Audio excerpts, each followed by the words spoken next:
Yo, what's going on YouTube? So if you haven't played any of the Neptunia games, you know that the developers like to pack these games with references and parodies of just about anything game and anime related. Cyberdimension Neptunia for Goddess Online, or 4GO, is no different and is filled with them. We'll take a look at all the references I could find and be warned that this will contain spoilers. This list might not be an all-inclusive list since it's very possible that I will miss some things.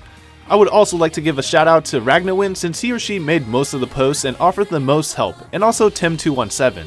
These guys helped me the most with corrections, pointing out Sword Art Online details that I didn't know about, and showing me more references that I missed. Alright, so here we go. This game has a few references to a very popular anime you've probably heard of, Sword Art Online. The first reference is to Kirito, who is a very skilled dual-wielding swordsman known for his feats as a solo player on the front lines in SAO. In 4GO, we have a non-essential character named Kiryu, who is a direct reference to Kirito. Kiryu has an almost identical name to Kirito, he's just missing the letter T, and also has many other similarities. Kiryu can occasionally be seen in town holding two swords in his hands and wearing all black, a similar style to Kirito. Some of his dialogue that appears when hovering over his avatar mentions things relating to Kirito. When you first see him, he states that he is a man who has overcome death several times, referencing Kirito's time in SAO, and he'll finish the game solo, one of the achievements Kirito was known for. At the end of the game, when you hover over his character, he states, "An event where you can fight me? Heh. If you reach the 75th floor, then perhaps I'll be your opponent."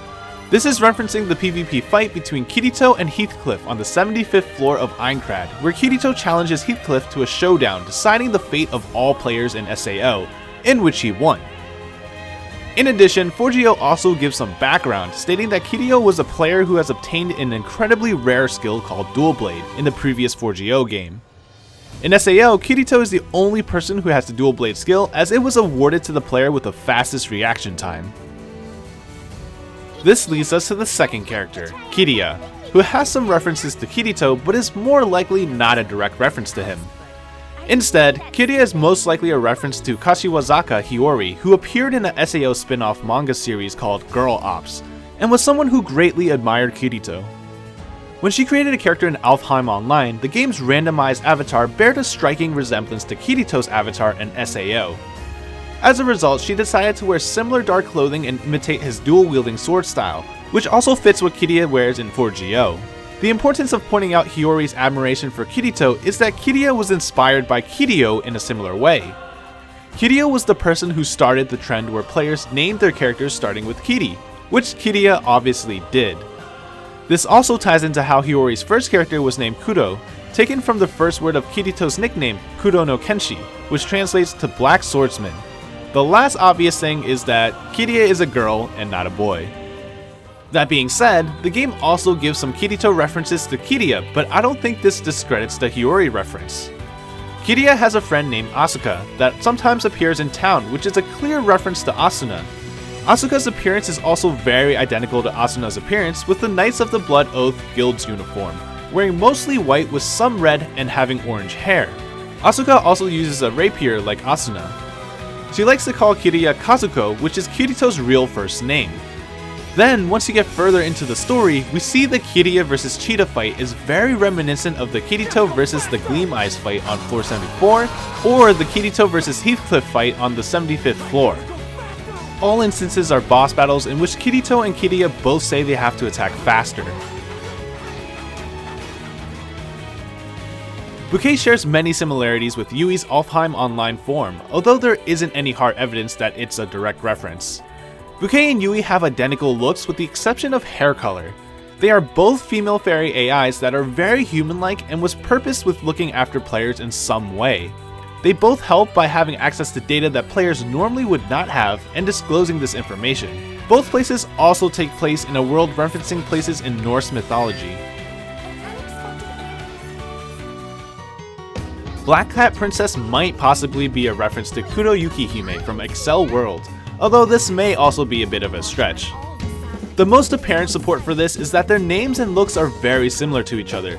Kuroyuki Hime literally translates to Black Snow Princess, and if we were to translate Black Cat Princess into Japanese, it would be Kuroneko Hime. So the only difference in name is what kind of princesses they are. In the looks department, both character avatars are designed with a goth Lolita look. Accel World is also written by the same author as Sword Art Online, Reki Kawahara. Seeing as how there are clear references to Sword Art Online, it wouldn't be strange to have references to Reki's other works such as Accel World. The Grim Reaper contains references to multiple things. The first reference is the design of his mask resembles the mask of another character from SAO. He was in the second season of SAO, KanColle Online, and was responsible for the death of a few players. The second reference occurs when players mention his name appearing bugged and their screen gets quote-unquote weird. This is a reference to .hack, the SAO before SAO, where monsters with bug names are stronger and can't be killed unless a skill called Data Drain is used on them. When the player is in a level with a buggy enemy, the screen also gets fuzzy from time to time, showing the area is bugged. The last reference comes from a character in town who wonders how to trigger his spawn. She will ask if it appears if the player stays in a dungeon too long, which is a reference to Persona 3 and 5. Where if the player stays on a dungeon floor too long, an optional boss called the Reaper would appear. Toward the end of the game, the GM of 4GO and the hacker Miney engage in a hacker battle. Before they begin, they both say "Duel," which is a reference to the Yu-Gi-Oh anime. In the anime, players would always yell "Duel" before they begin. In addition, Miney starts off by saying "my turn," which is a common phrase that is also used within the show. This could also be playing on another reference to another card game called Weiss Schwarz, since the GM works for a company called Weiss Labs, and Miney was the CEO of Schwarz Co. In a scene that occurs later in the game, our heroines offer an eggplant onto the goddess Purple Heart's altar, which causes her to become ill. When they return to town, Neptunia finds the goddess feeling under the weather and offers her a pudding. When she eats it, she gives an orgasmic reaction to the amazing taste of the pudding in the same way people react when eating delicious food in Shokugeki no Soma.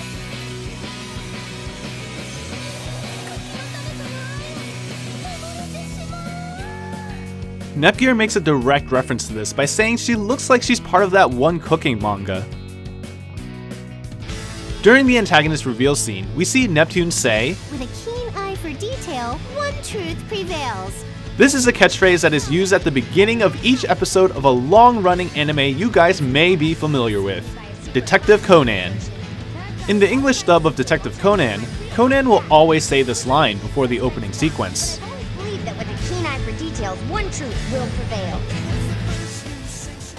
In the last of Vert's Tea Time skits, she talks about chamomile tea, in which Neptune will chime in and ask if it's paralytic.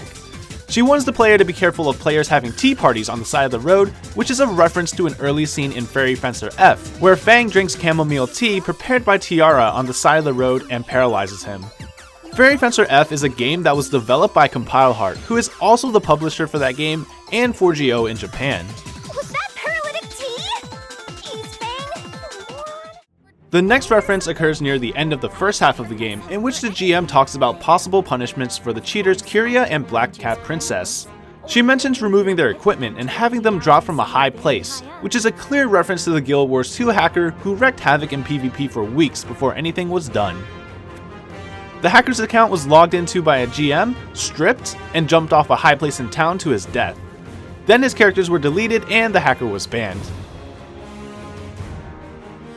When the CPU sisters find a hot spring, they begin talking about augmented reality games. Uni mentions a Loey game where people had to search for 1.51 million monsters on a real map. She continues to add that traveling is required to catch all the monsters, and that this game has dramatically increased Loey's stock. This is a clear reference to Pokemon Go, which was published by Nintendo, who had their stocks increased by 120% after this game's release. The original Pokemon had 151 monsters, including Mew, and in addition, Pokemon Go had region-exclusive Pokemon such as Farfetch'd in Asia and Tauros in North America. At the Yair Sea of Trees, after seeing Kyria and Black Cat Princess defeat a boss that gave the heroines trouble, they find that the level has been filled with boss monsters. Vert asks if anyone has broken a branch, which is a reference to the item Dead Branch, or in this case, more likely a reference to the item Bloody Branch, which is used to summon mini-bosses and bosses. This item is found in a really old-school MMORPG called Ragnarok Online. During Uni's confession to Sister, she mentions that Noir has a military uniform for a fleet commander where the bottom is a skirt. She adds that Noir is playing as an admiral in a game and she's pretty sure it's a costume in that image. This is a reference to the webpage game Kantai Collection, also known as KanColle. In this game, admirals wear a white military uniform and a black miniskirt with a white hat, which is very similar to how fleet commanders look in real life. Without the skirt, of course. Throughout the game, Neptune, Blonde, Noir, and Vert will talk about the online games they have played before 4GO. In the first skit, Noir seems to reference Final Fantasy XIV, as she says she started playing this one RPG after it got a remake. That's the biggest connection, as I don't know of any other MMORPGs that have been remade.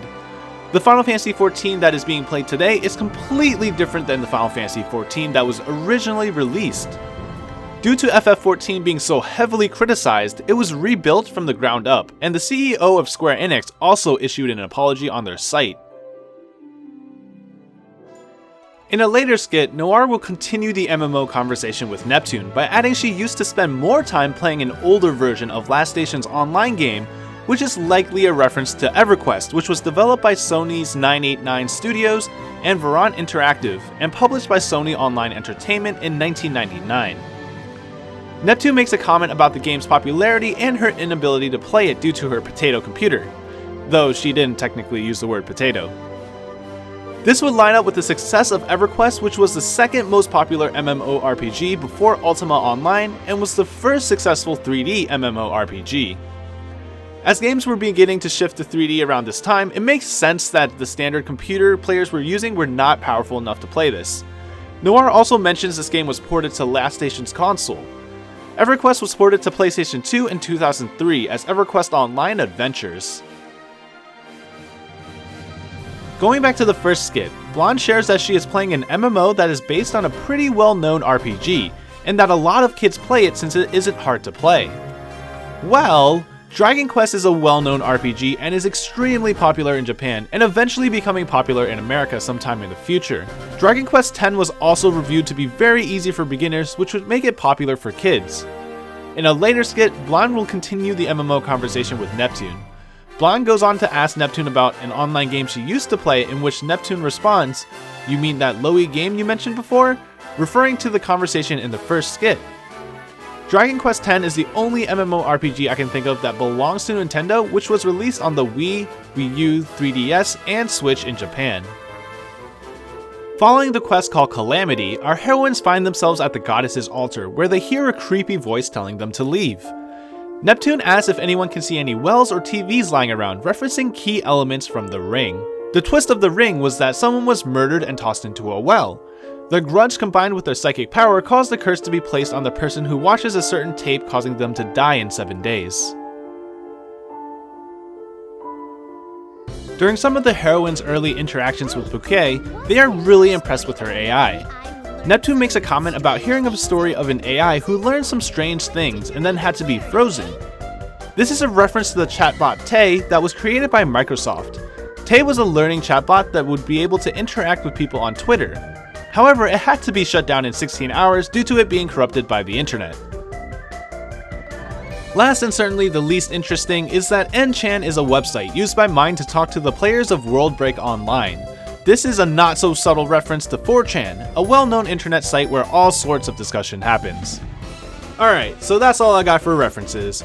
Hope you guys enjoyed it and found some things you didn't see on your playthrough.